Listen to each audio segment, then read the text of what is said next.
Hello folks, I'm John Myrie and welcome to the Wisconsin Northland Outdoors. On this week's show we have reports and tips for you from Jarrett McCarthy down at Hayward Bait and Bottle, and then we talk fishing with pro angler Pete Maina, and then lastly some great late ice perch tips for you from Hayward area fishing guide Steve Genson. Lots to cover on this week's show, all coming up right after these messages. Find your perfect Can-Am ATV or side-by-side at Hayward Power Sports. The all-new 2023 Can-Am Outlander ATVs were redesigned with the rider in mind for unmatched fun and value.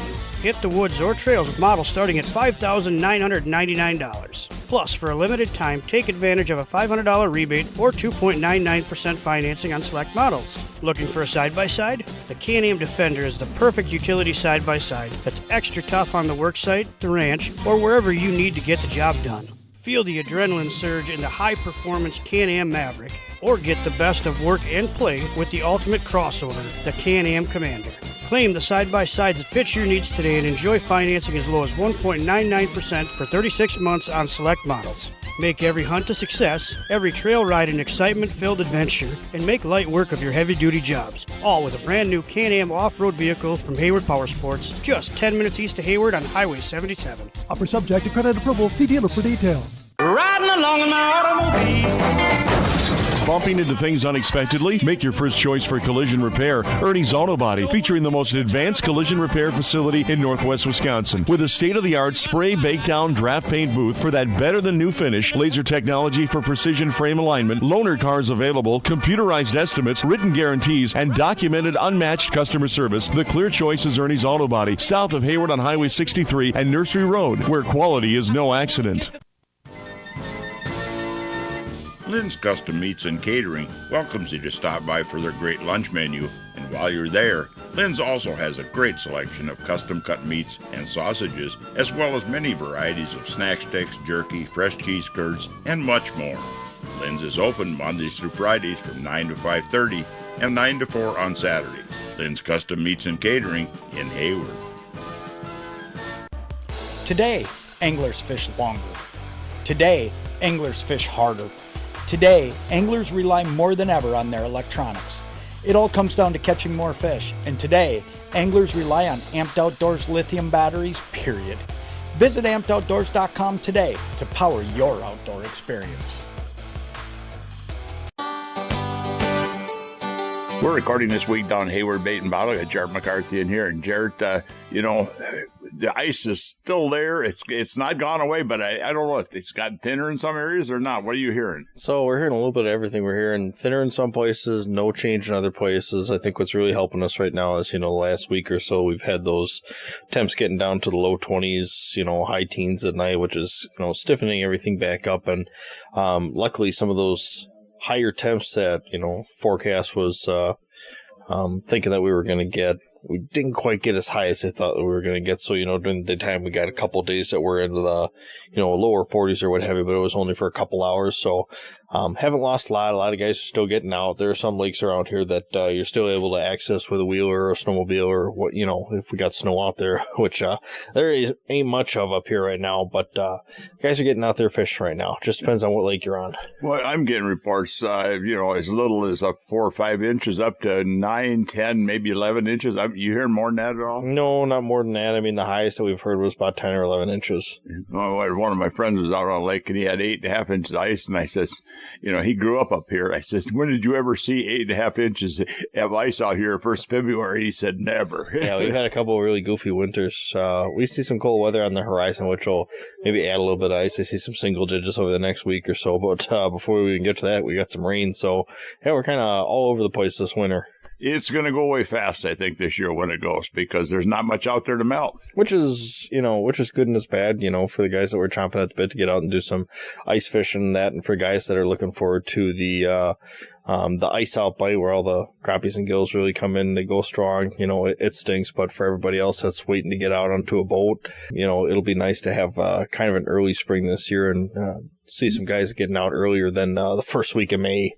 What have you guys been catching that have been out ice fishing? You hearing anything on walleyes at all? No, as far as walleyes go, we're hearing a couple of guys that are getting here and there, but the walleye bite's been really slow. Guys that are coming in, they're doing really, really well on pike on tip-ups, and we're seeing some really nice crappies and bluegills coming in right now. You bet. Well, and anything on perch yet? Yeah, we have started to see some guys that are starting to get onto the perch. Most of the reports are saying there's a few that are starting to come up onto the flats, getting ready to spawn, but they're not quite there yet, so we're probably about a week or so away from them coming up into their strong. Yeah, and the rivers are going to be, I think, nice for between here and spring, too, because we just don't have a lot of runoff going into them. So it ought to be good fishing on the trout.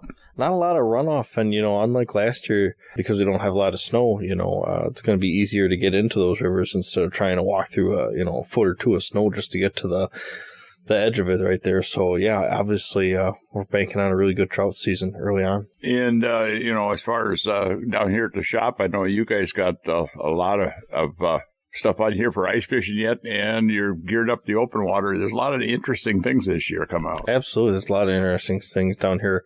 We've still got everything out for ice fishing, so whatever you're looking for, rods, reels, shacks, augers, they're down here. We got some good sales going on right now, and we're just starting to dip our toes into getting some summer stuff ready and seeing some interesting stuff. And we got a lot of cool stuff on deck for this summer. You bet. Well, and I'm going to talk a little bit with you on crappie fishing. I know you've been out doing some crappie fishing. What do you find in depths? What's working? What? It just depends on the lake. It really does. I was on one lake over the weekend where I think that lake only gets to like 10 or 12 feet deep, and we found a lot of the crappies in like 8 feet of water. Hearing a lot of other people that are out fishing some big bodies of water where everything's out in the basin. They're, 20 to 35 feet. So it's all just relative to the lake that you're fishing, but it seems like they're all in their midwinter patterns out there right now. As far as the baits, anything particular been working better than others? So, we've just been running some jigs and plastics and been running a lot of tip downs to cover some water and see where we can find some fish. Those innovative tip downs, man, I finally, caved and I saw a couple of my buddies using them on the ice and I bought 2 of them, and man, they are a unique son of a guns for tip downs because everything just folds right up into that tube, and great way to cover water and not have to try and set a tip up for crappies or perch or what have you, and be able to accommodate some of those really light bites that are out there on the ice right now. But yeah, just covering water right now is the name of the game. We're only a few weeks away from open water at the worst, and when you get out there in first open water crappies, where should somebody be looking? I mean, when you're getting out there for those really early crappies or what have you, usually when ice out comes out, a lot of times you're still going to be looking out in that basin, or you're going to start looking onto those mid-depth weed flats that are just outside some of your shallower bays that those crappies are going to move into at some point to spawn.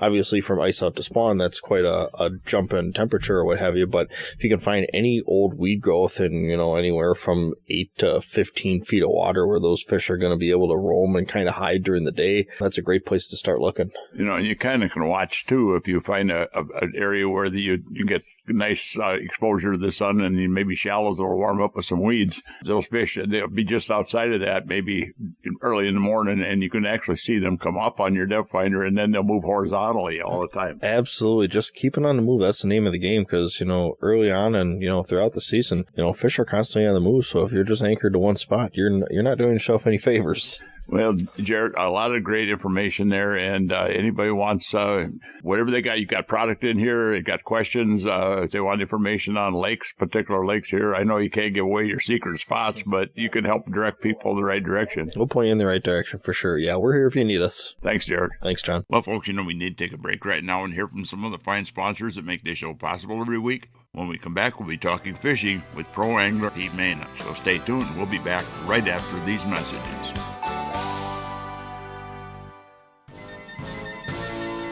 Hunters and anglers, Hayward Bait and Bottle is your one-stop sport and bottle shop in Hayward. They have a huge selection of ice fishing gear, including portable shelters, power augers, electronics, beaver dam tip-ups, ice rods, and just about anything you'll need for ice fishing. They also have archery supplies, bows, crossbows, muzzle loaders, ammo, and much more to help you enjoy the outdoors. While you're there, check out the bottle shop for a full selection of beer, wine, and liquor, too. Hayward Bait and Bottle is your one-stop sport and bottle shop. The Hayward Lakes Visitors and Convention Bureau in Sawyer County, Wisconsin welcomes you to our Northwoods hometown. No matter the season, no matter the activity, you'll always be surrounded by our great outdoors. What more could you ask for in a vacation destination? Woods, waters, world-class events. Contact us for information on lodging, dining, attractions, events, trail conditions, and more. Order your free vacation guide and start planning your getaway today. Visit us at haywardlakes.com or call 1-800-724-2992. Get the deal of a lifetime on a new Lund from Hayward Power Sports. Truth is, our 2023s arrived late and we missed out on early season sales. So we have a huge inventory of them, but desperately need to make room for the 2024s. It's the perfect storm for incredible deals. From the entry-level Lund Adventure to the awesome Lund Impact XS and everything in between. They're all rigged with Mercury outboards and offered at blowout prices. Get your new Lund at Hayward Power Sports, just 10 minutes east of Hayward on Highway 77. Welcome back to another segment of this week's Wisconsin Northland Outdoors, and this part of the show was brought to you by the Hayward Lakes Visitor and Convention Bureau. For more information on lodging and vacationing here in the Hayward Lakes area, check out their website at haywardlakes.com. Well, folks, over all the years I've been a fishing guide and spent enough time out there fishing, seen a lot of changes, and one of the changes seems to be that in a lot of cases, muskies and some other fish sometimes seem to be getting harder to catch, or there's just less fish out there. On this week's show, we're talking with pro angler Pete Maina about that and a lot more. Do you think muskies are getting harder to catch out there, Pete? Because it sure seems like it. Oh, well, there's absolutely no doubt about it. And this isn't just coming from me. And I travel more than the majority of people. So, it's not like I just fish Wisconsin. I do fish neighboring states. I'm back to fishing Canada a little bit. And pretty much it's across the board overall. They're tougher to catch, I think, per hour on the water. And they're definitely, to some degree, learning avoidance. I don't think anyone's absolutely sure how much of it is population depletion and how much of it is learned avoidance. From all of the electronics now, the fish are literally being chased in some cases with the advent of the side imaging and forward-facing sonar. And again, it's not necessarily a bash on these companies. They're creating products that work amazingly, but it does allow anglers to literally see fish better than ever before, way away from the boat or way away from a hole in the ice. They can check way off to the side, very effectively see these fish and literally chase these fish down and just much more effectively catch them. The idea is that these fish are now directly associating the sounds that they're feeling, the pings, and they feel it in their lateral line. And now, because of the forward-facing sonar, especially, they're literally relating that directly to lures dropping on their head. So at the end of the day, anyone that I've talked to that has been honest with me, they are seeing it's tougher, plain and simple.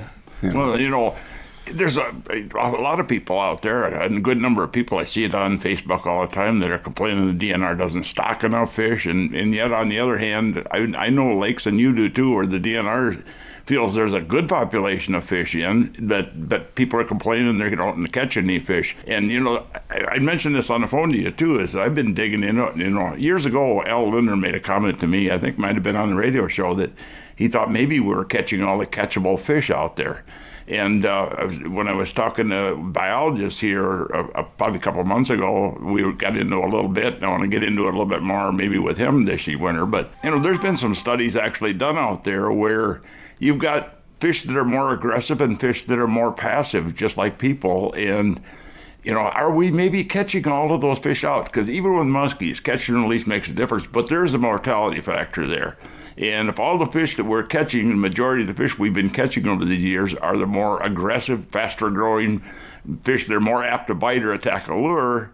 And those are the ones that maybe a slim margin is dying from improper handling and stuff. Could we be possibly, changing our lakes? Because I know these studies were done on bass, and they were actually able to go through over a bunch of years and create some ponds that had pretty much uncatchable bass in them, but there was a good population. So there's another thing we don't know about. Oh, that makes absolute sense. Totally. I mean, it's the exact same thing when we talked about genetics and, releasing the bigger ones and maybe keeping a few of the weaker ones. It's the same thing. So you got your more aggressive fish.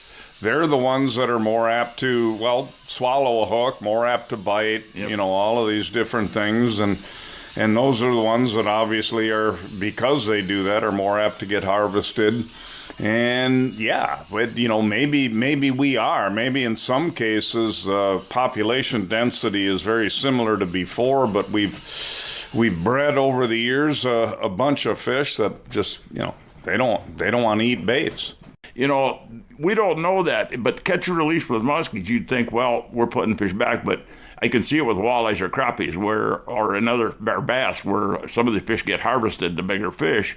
But muskies, where it's catch and release mostly, it's going to be a slower, process to weed out the aggressive fish, but it still would be done over a long period of time because there is a mortality factor. I don't care who wants to say, all the fish I live that I release. That's not the case, because you've had fish, I've had fish, anybody has had a certain percentage of them. So fish handling becomes very, very critical in muskies. Oh, and right now it's more critical than ever. And unfortunately, I would blame this mainly on social media and more people trying to, I guess just simply make a living in fishing, whether it's guiding or influencing or whatever they call it these days. It's just more pressure on the fish and more apt to worry about getting multiple photos. And then we've also had trends towards, really 20 years ago, 25 years ago, I could almost argue at that point that the release ethic possibly got a little extreme. There was a lot of guys that were literally not willing to bring a muskie out of the water at all. They wouldn't even use nets. They used cradles only, and they might measure a little bit in the cradle, but, all of the pictures were water release. They wouldn't even hold them up for pictures and this, that, and the other.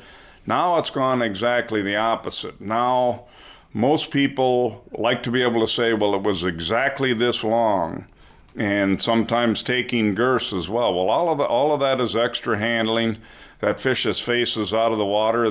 They breathe in the water. They don't breathe out.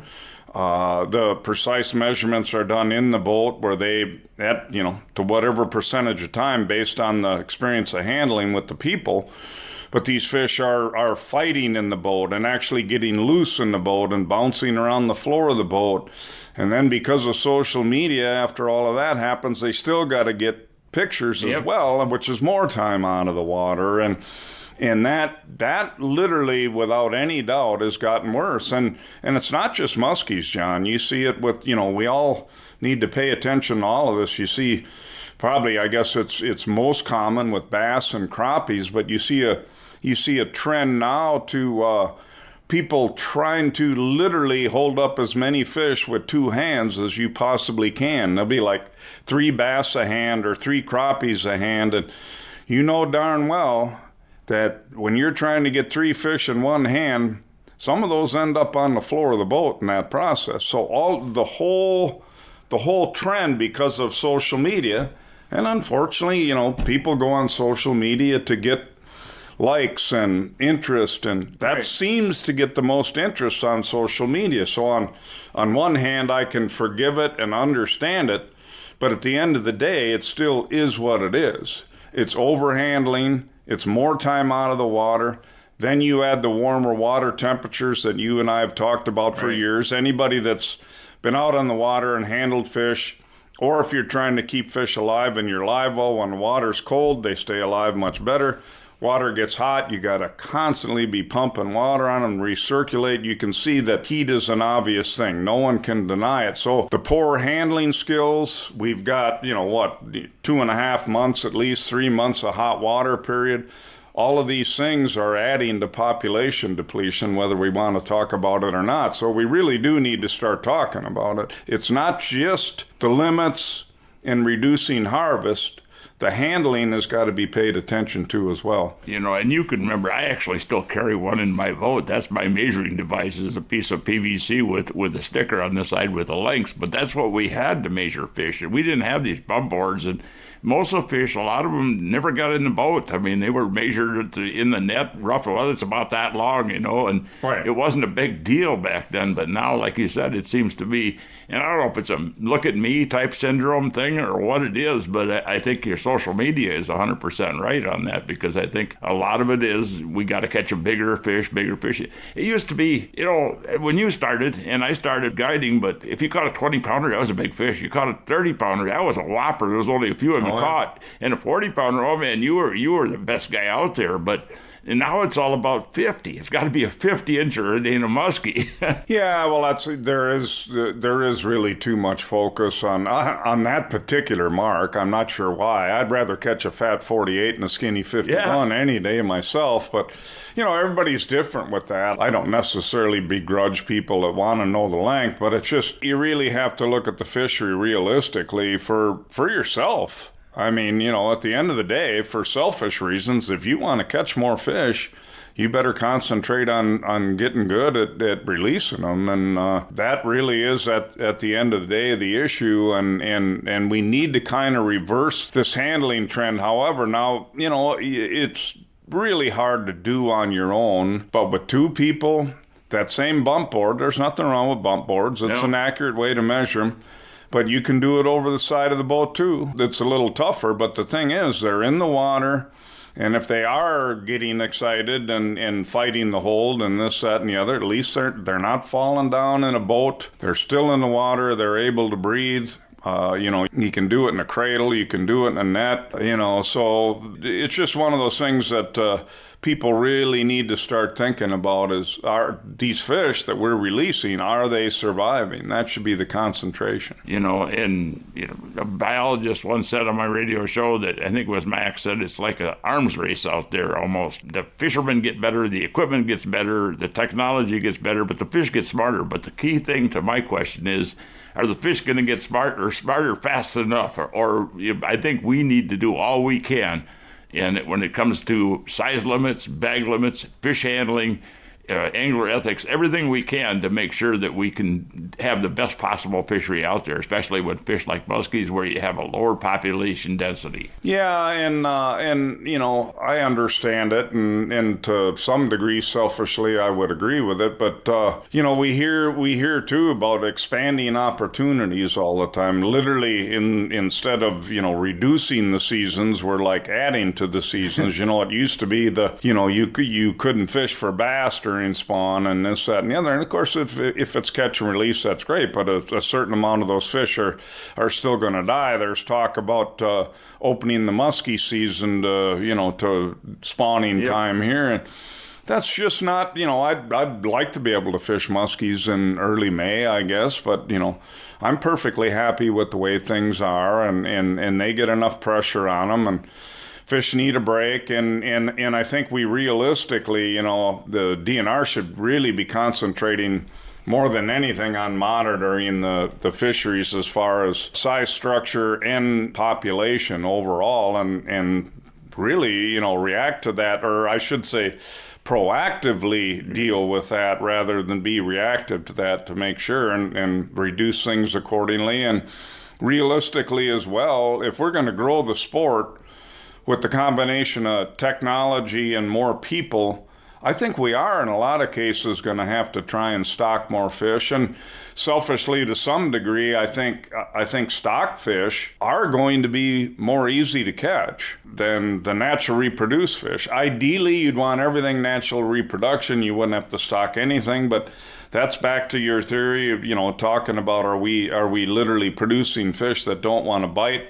I think that just makes all the sense in the world. I think we're seeing that as well.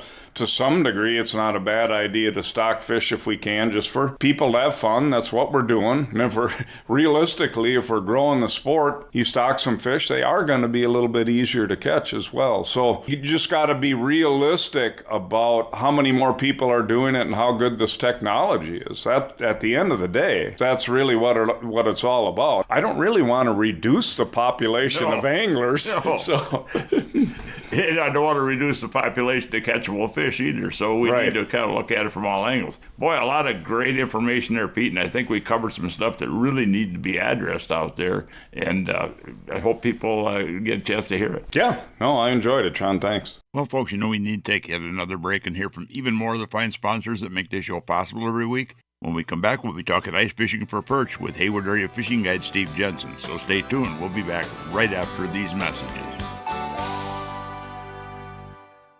Hey folks, come on over to Hayward Ace Hardware and check out the area's largest selection of firearms, ammo, and accessories. We carry top brands like Browning and Sig Sauer, and we have a great selection of the newest and hard-to-find models. We've got a large selection of ammo with more coming in daily. If you need a scope, we carry great brands like Leupold, Hawk, and EOTech, and we'll even mount it and bore-sight it for you too. We even sell suppressors and silencers. And don't forget to check out our Guns of the Week. Huge discounts on a variety of pistols, rifles, and shotguns that change every week. So stop on in to Hayward Ace Hardware, your firearms superstore. Hayward Ace Hardware, Highway 63 North in Hayward, or give us a call at 715-634-8700. Hayward Animal Hospital is a full-service medical and surgical hospital featuring on-site laboratory, digital and dental x-ray, in-house pharmacy, and online store. Dr. Ostrander has 40 years of experience dealing with illnesses, injuries, surgery, and dentistry. Hayward Animal Hospital offers urgent care appointments and emergency surgery daily. Please call early in the day for these appointments. They open at 8 a.m. Hayward Animal Hospital is located 1 mile east of Hayward on Highway B. Call 715-634-8971. If you'd like to have your time fishing be more enjoyable and productive, hiring a fishing guide can be a good investment. Whether it's learning more about fish patterns throughout the year, learning how to use your depth finder to find the best spots and fish, learn how to use that GPS to get the most out of it, or learn better boat control. A day on the water with a guide can really help you to be a better angler, as well as make a day on the lake very enjoyable. To book a guide trip this year or get more information, you can find us on the internet at www.wiscnorthlandoutdoors.com, and then just click on Area Guides. Welcome back to the last segment of this week's Wisconsin Northland Outdoors. And folks, on this part of the show, we've got some great late-season ice fishing tips for you for perch from Hayward Area Fishing Guide Steve Genson. Steve, as we get later in the winter here and we get closer towards spring, a lot of us start thinking spring, but that's when a lot of the guys really want to go out after perch. It seems like that's when we can find these perch. Absolutely, John. And it's no myth or, nothing unknown that the perch fishing generally peaks later in the season, February and March being the peak times, and right till ice out. What you have is a lot of fish that are out in the basin starting to move in shallower, getting closer to those areas that they're going to spawn once that ice goes out. So basically it brings fish into the areas and the regions that the fishermen can access. And the one thing about perch is when you find them, you'll generally find a lot of them. They're a schooling fish, and it can be a blast. Once you get on a big school of perch, it can be nonstop action. Several things they're keying in on for food, and one thing is things like bloodworms. That's usually a soft bottom or a place where it transitions to hard to soft, right? Well, that's absolutely the fact. And again, perch kind of do relate to mud and muck type bottoms, looking for invertebrates, mayflies, and that's what their main food forage is throughout the winter time. Then you'll see kind of an increase in the perch utilizing minnows as a forage as we get closer to ice out. So you'll see those fish come into those harder break lines. But in general, I do like that transition, like you mentioned, that soft to hard bottom, sand to muck. And a lot of times it'll be out over the muck for the perch because they're certainly roaming and always looking for food. And as far as finding and locating them, it's a little bit different than looking for suspended crappies because the perch are usually relating to the bottom itself. Absolutely, and that's a real good point. Perch are definitely going to be relating in the bottom 2, 3, 4 feet, and generally in that bottom foot. The one nice thing about perch later in the season is they will generally congregate and get in the larger schools, and once you get into those larger schools, they're very easy to find on electronics, and they're usually quite eager to come up and bite. So once you get over the fish, you can usually do well, so it's a matter of just keep moving until you do get on some fish and start catching. And once you start seeing them off the bottom, usually those are more aggressive, active fish, because if they're on the bottom, a lot of times you wouldn't see them. Absolutely, and that's the thing about perch. Instead of like crappie, where you can drill a hole, drop your electronics, and look down and see if they're there, generally you got to drop a bait when you're fishing for perch just to see if you can get them to raise up. And like you say, a lot of times they are belly tight to the bottom. And then tease them up off the bottom. Once you get those fish coming up a little bit, that's my main way of getting them to bite, is to tease them up, and once you get them off the bottom, they're usually more eager to bite. Steve, anybody looking for a guide, you got to give out your number? Yeah, if anybody wants to get out for some late season pan fishing, it's the best time of year. It's a great time to get out.